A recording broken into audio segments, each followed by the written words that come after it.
3 number এইটো most important কিন্তু হা 2 ৰ পাৱাৰ 0 3 ৰ পাৱাৰ 0 4 ৰ পাৱাৰ 0 ইকুৱেল হোৱাট এই মাত্ৰ ইয়াত পঢ়িছিলো মানে ইয়াৰ পাৱাৰ 0 হয় তেনেহলে তাৰ মান কি হ'ব 1 অৰ্থাৎ এইটোৰ মান কি হ'ব 1 এইটোৰ মান হ'ব 1 এইটোৰ মান হ'ব 1 ইকুৱেল তিনিটা 1 পূৰণ কৰিলে উত্তৰ 1 হয় এইটো এনেকৈ দিব পাৰে a ৰ পাৱাৰ 0 পূৰণ b ৰ পাৱাৰ 0 পূৰণ c ৰ পাৱাৰ 0 ইকুৱেল হোৱাট তো a ৰ পাৱাৰ 0 মানে 1 b ৰ পাৱাৰ 0 মানে 1 c ৰ পাৱাৰ 0 মানে 1 equal 1 by 8 to the power কি দিয়া আছে -7 পূৰণ 8 to the power -4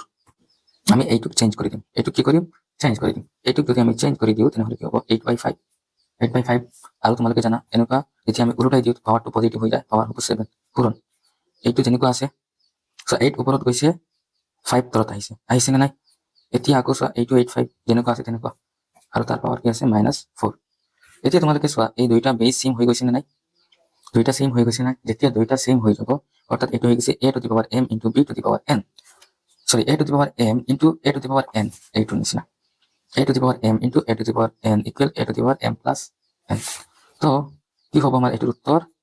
8/5 to the power m plus n হ'ব লাগে তো 7 যোগ -4 ইকুৱেল কি হ'ব 8 to the power 5 আৰু 4 প্লাস মাইনাস হৈ যাব 7 পৰা 4 গ'ল কিমান থাকিব 3 এতিয়া এইটো কি উলিবা তোমালোকে অর্থাৎ 3টা 8 পূরণ করা 5টা 3 পূরণ করা যে উত্তর হবে আমার উত্তর